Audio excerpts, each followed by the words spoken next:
Hey guys, to clear my throat, welcome to the season 3 premiere of Jason Unleashed. Wow, it's been a minute since I've been on.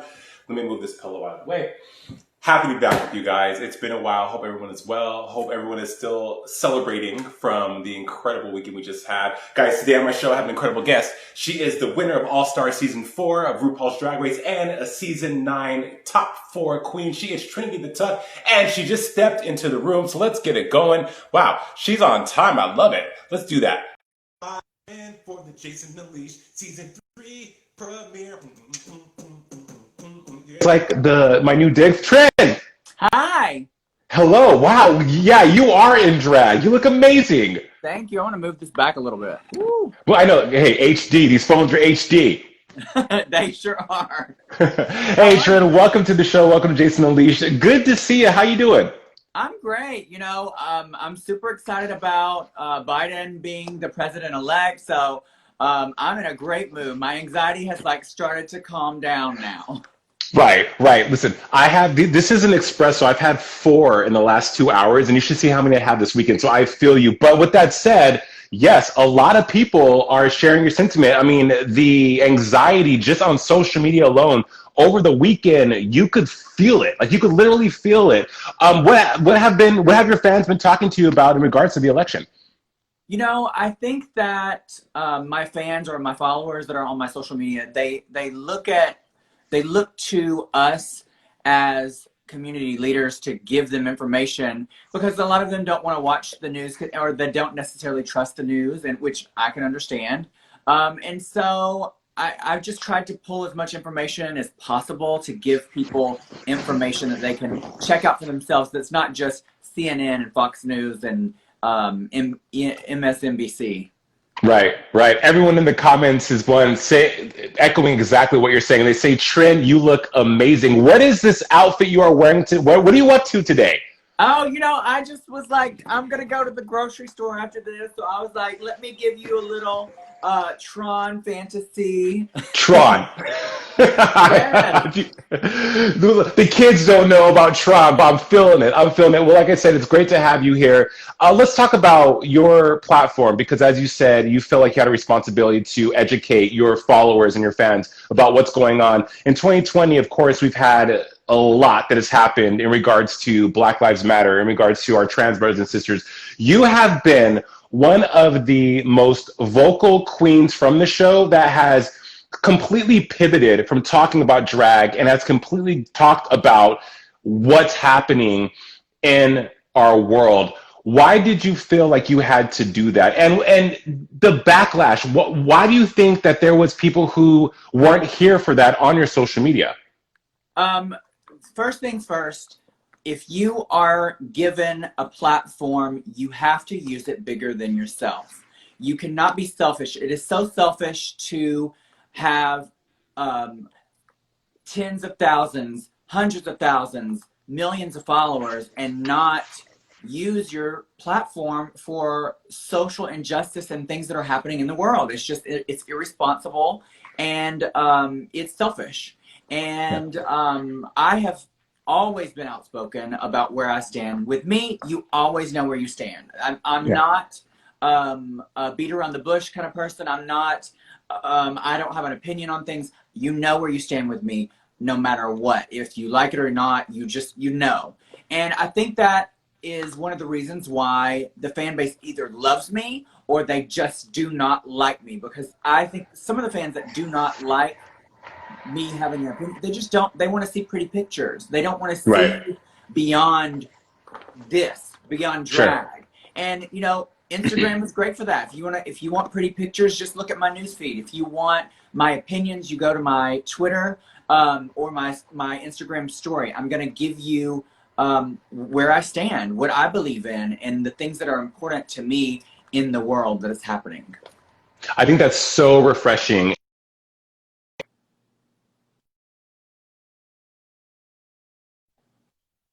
Saying that I think it's so refreshing to see that, because a lot of queens don't do that. They're afraid of losing followers. They're afraid of their brand being tarnished and them not being seen as the star that they think they are or they want to be. So I commend you for not being afraid to be who you are authentically, and for being brave enough to go against the grain, because that says something about you and your character. What you see is what you get with Trinity. We have never before, I don't think, seen a queen like you on the show. You sashayed into the workroom, season 9, right? Everyone's like, who's Trinity? And I met you like at least a good 4 years before you were even on the show. And it's so funny because when you walked in, I was like, I know her. I know her. We had lunch in Phoenix, Arizona, 2015, and you were just like, I'm doing my thing, and then bam, you're on season 9. What was the journey of you getting on the show, and how did it come to be? You know, I think, especially now, the drive for a lot of drag artists, not everyone, but a lot of drag artists, is to get on RuPaul's Drag Race because of the platform it gives you, the resources, the financial gain, the popularity. There's just so much to gain from being on the show. And so that is the goal, especially now for a lot of drag artists. When I started auditioning, which was around season 2, I auditioned 3 times before I got on the show. And the first time and the second time, I got not one call, not one email saying, you've moved on to the next round. They were not interested. So I had stopped auditioning for a little while. Well, when you had met me, I was reigning National Entertainer of the Year. And that year, before I went to compete, producers contacted me and they're like, please turn in a audition tape. We want you to audition. And I was like, look, I just spent all this thousands of dollars to get ready for this pageant. I'm going to this pageant because the pageant aired, or the pageant was happening the exact same time that we would be going to film. And I couldn't have done both. So I was like, look, I can't. I'm so sorry. I cannot. I have other obligations. This was a lifelong career goal, to win National Entertainer of the Year, and I wanted to see that through. And so afterwards, I auditioned one more time and got on the show. So that was kind of my journey from like literally nothing to like, oh, they want me and they put me on. But it really wasn't like nothing though, because look, everyone goes through that rejection period, right? Like you had to grow. And then so your growth was you growing to win Entertainer of the Year. And then bam, the universe said, now you're ready. Now you have honed those skills to really compete in the Olympics of drag. Because that's what, especially season 9, I would say season 7 to now is when it really has got like in the trenches, you know, as far as the level of drag and the drag artistry and what the queens are bringing. But in season 9, top four, right? You leave, bam. When you were eliminated in season 9, and I know it's like it seems like such a lifetime ago, but looking back on that season, what would you have done differently before returning to pretty much capture the crown in ALLSTARS 4? What would you have done differently in season 9 if you could go back? If I knew what I know now, I would have brought even more gimmicks, because that was the beginning stage of, you had to bring that gimmick to like upstage or like make a show out of your performance, which, you know, Sasha was so amazing and so smart with what she did. If I would have known what she was going to do before she did it, I would have brought something else. I mean, I don't know what would have beat that. Nothing would have beat that, but I would have sure tried something. But, you know, I truly believe that I wouldn't change anything. Everything happens for a reason. I did my best. I still stand by my performance against Peppermint and felt like I did a great job. She beat me. She moved on. I'm so happy for her. I'm so happy for Sasha. And girl, guess what? 3 out of the 4 of us have now won, and Peppermint, bitch, she better win when she goes back. Hey, we're manifesting that for sure. Let's talk about Trinity The Tuck as a drag artist, because as you have been, you know, you trained and you cultivated, you honed, you created this persona, which, by the way, you are an incredible actor. And all the challenges that I remember me and Bryce and the other pick members always talk about, like, God, Trinity's so great, so captivating to watch, because you really pulled out incredible comedic chops. Every challenge that you had to perform, and you always rose to the occasion, but your aesthetic visually, Your drag aesthetic is otherworldly. I would say it's top 5 of out of, at least to me, out of the over 100 and some queens that have sashayed into the workroom. How did you create Trinity? Where did the bug of drag bite you and when? And how did you arrive at this aesthetic that you have now? Well, first of all, I want to say thank you for that. Such a compliment. I had so much fun with you and the other boys on set during season 9, especially during the 90210 where I was like, pick me up, and y'all picked me up and swung me. So fun. But Trinity didn't start out like this. Trinity actually became what she started as from a dare, and it was kind of pulled from Trinity from the Matrix, because that was when that movie was popular, and I was like, I love her. I want to do like, dark, bitch drag with dark hair and leather, and that's kind of how I started drag. The first couple of months, that's what my persona was, and then I started, graduating from that to other things and experimenting, and then I got a drag mother, and I feel like with any type of art, but especially drag, you never stop learning, and you have to try a bunch of different things before you find out what works for you. And I've been doing this for going on 18 years, and I'm still learning stuff. Learning stuff. Every day I learn something from some of these newer girls. And so it's just something that constantly evolves, and I think that the Trinity that you see now will not be the same Trinity in a couple of years. Hopefully I'll continue to evolve, and that's what keeps your drive going, because drag, like any other art, can get monotonous, and for the person doing it, and you have to keep yourself engaged, but also inspired. What inspires you? I'm inspired by so many things. I think that before I got on Drag Race, I started to lose my spark for drag, because it became the same old. Pageant drag, and in the South where I'm from, everything was put into a box. I also had elevated to the top that I could be in the city that I was in, and there was nowhere else for me to go in that city. And so,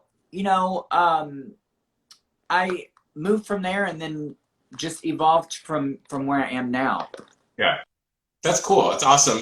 We're going to talk about how you give back to, because love for the arts was awesome. I didn't know you were a gamer, Trin. Trin, you play video games? I mean, not really. Twitch is known for it being a gaming platform, but they've actually opened the door to so many things. Especially drag through this pandemic has become a huge platform on Twitch. And when I had decided, me and Leo had decided to do this digital competition, we were looking at avenues. We were thinking, okay, maybe we'll go to YouTube, or maybe we'll do it on some other platform, but we ended up deciding to do Twitch. And then out of nowhere, Twitch contacted us and was like, hey, we want to be partners, and we want to sponsor the prize money. And so that's kind of how that evolved. But yes, love for the arts has actually become something phenomenal. And coming up in December, Leo and I are giving a Christmas present to all the fans. We're going to upload all of the episodes on my YouTube channel so they can watch for free. And we're on the hunt for the next season. I love that. And I feel like now, especially with everything that's with quarantine and people being, stuck inside, and really a lot of people have taken up new hobbies, and they've also rediscovered things that they loved before. And again, in addition to that, they've dived deeper into what they're passionate about. And as you said, cultivated and honed the skills and really wanted to elevate their game. I think the talent you're going to get for this next season is going to be incredible. ALLSTARS 4. That is, okay, first of all, to me, ALLSTARS, the stakes are high. ALLSTARS is like watching, I don't know, a suspense movie, because there's so, every twist and turn is just like, no way. But you come back, you get the call for ALLSTARS 4. Redemption, if you will. Some queens come back to try to reclaim the title, to to show America and the world that they weren't the queen they were in their season, to show their growth, or also they come back with something to prove. When you came back to All Stars, what was your intention besides wanting to win All Stars? What was your thought process? What was the game plan, and what did you want to leave from that season with? My ultimate only reason to go back to All Stars was to win. That's it. I didn't have anything else to prove to people. I'd proven myself before I got on Drag Race the type of entertainer that I am. I'm a very long history of pageants that I've won. I had nothing else to prove. I had been on the show. I'd done my thing. What I wanted to do was win, because I felt like season 9 I could have won. Do I think I should have won? I think the person who won should have won. I think that the top 4, any of us could have won. And so going into All Stars, I was like, this is my chance to actually win. And I wanted to go in and slay. And that's what I did. I came prepared. And you have to.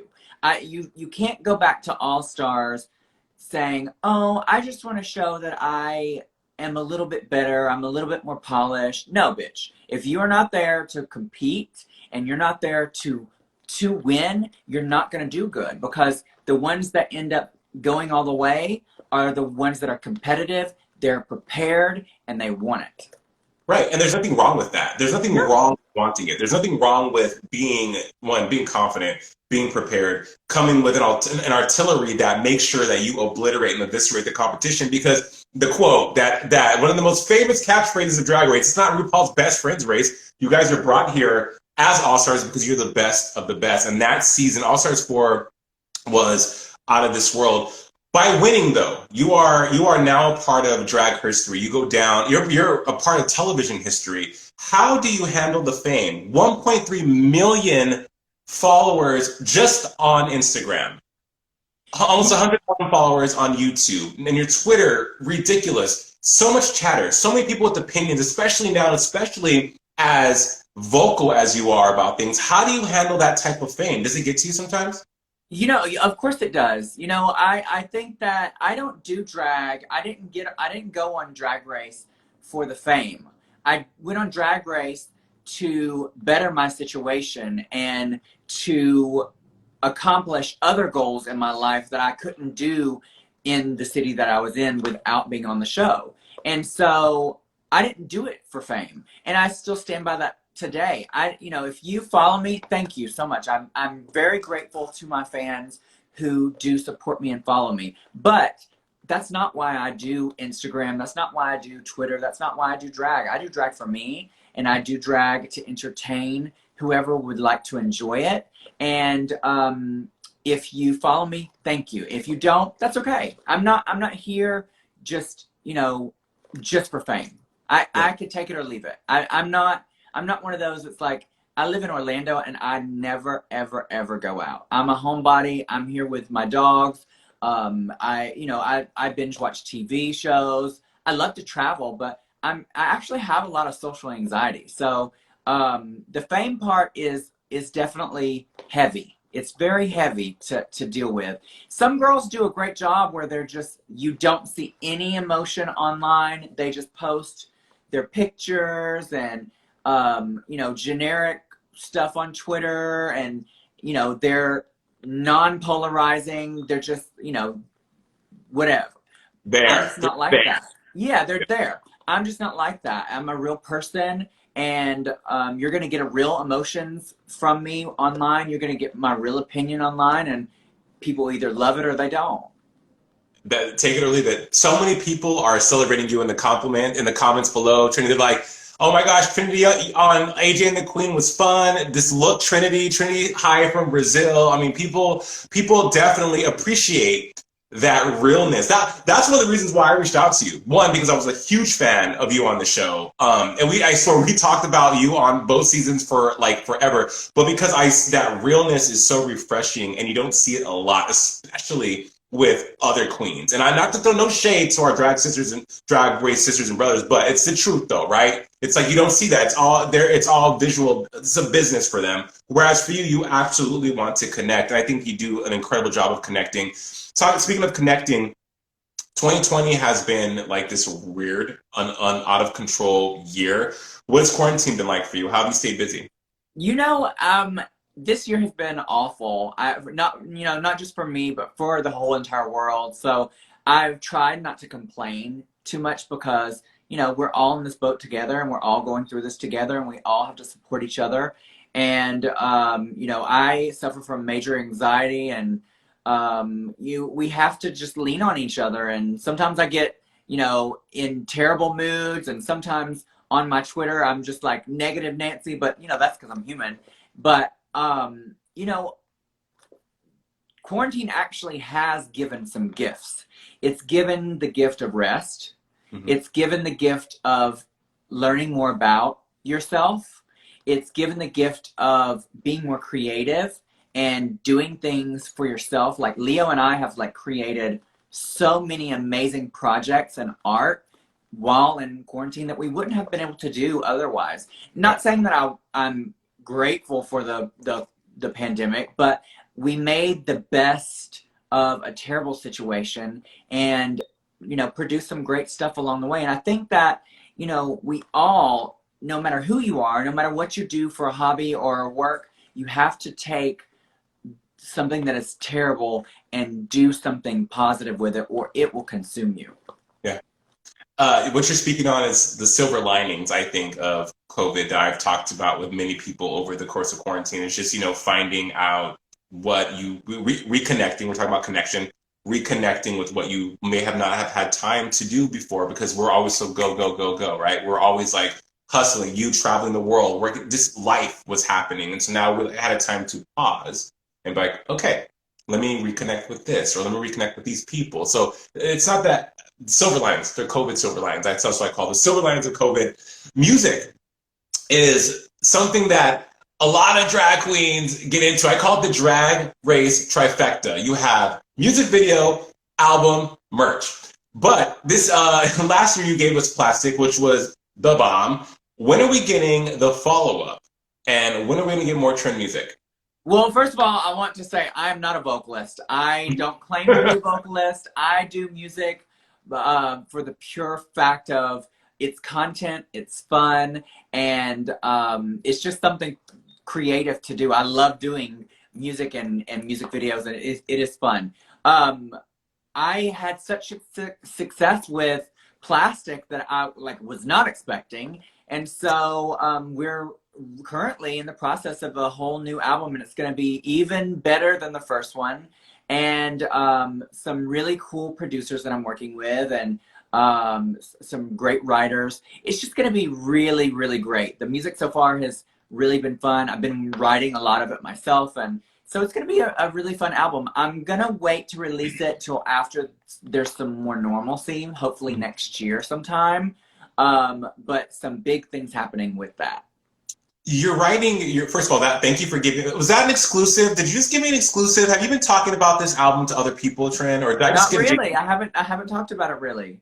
I'm going to claim it as a Jason Unleashed exclusive. Thank you. Secondly, you said you're doing a lot of the writing yourself. What are you pulling from as far as, experiences and emotions to write this music? I think different things in my life. This album's going to be a little bit more, it's still going to be fun, but it's going to be a little bit more personal. The last one was more gimmicky with plastic surgery and the body and, shade. It was more branding. This one is a little bit more personal. I have a song that I wrote a lot on called Femboys, and it's about being proud to be a femme gay boy in society today, and it's got a little bit of a disco flair to it, which is real fun. There's just some great stuff. There's one about not being in a relationship, not wanting a relationship, and just wanting somebody to love you for the night. There's some fun stuff. even more coming up that I can't really talk about. But just wait and listen. There's going to be some cool stuff. Fair enough. Fair enough. You're a busy girl. I know you got to get going. What is one of the biggest misconceptions about you that you want to clear up that people always get wrong about you? You know, I think that people take what I say, because I am so blunt and forward, they take it and then they read in between the lines instead of taking it for what I said. And that is something that really does bother me, is that I am misunderstood because people take things and they twist things to the narrative that they want you to have. And do I come across as a bitch sometimes? Maybe. But my intention is always to advocate for positivity with people, and with Black Lives Matter, with our trans brothers and sisters and non-binary, with our LGBTQ community, women's rights, for minorities who just don't have the platform that I have. You know, I am a white person. I identify as, you know, non-conforming, but I outwardly look white, cis, male.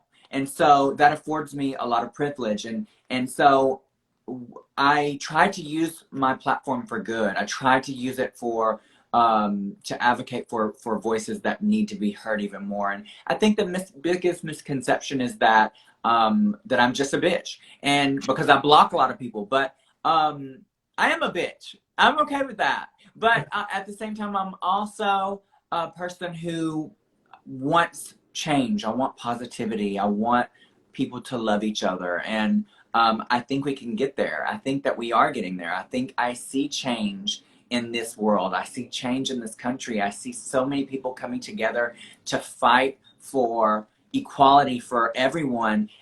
So many people that are not Black in the Black Lives Matter movement, in the rallies that you see. Same thing for trans rights. There, you know, we are finally realizing it has nothing to do with skin color, gender, what you look like. We are all human, and we need to treat each other with love and respect. And I really do see positive change coming. I really do. I love it. I agree 100%, Trin. It has been awesome having you on Jason Unleashed. Thank you. Thank you for your time. I appreciate you. I see you. I value. I think you're an amazing talent. Love for the Art Season 2 is coming. New music coming in 2021. And you are still taking over the world as part of history. It's incredible. Thank you. And it's my pleasure to be here with you. I adore you. Again, I've known you for years. So yeah. Hopefully we can catch up soon. For sure. All right.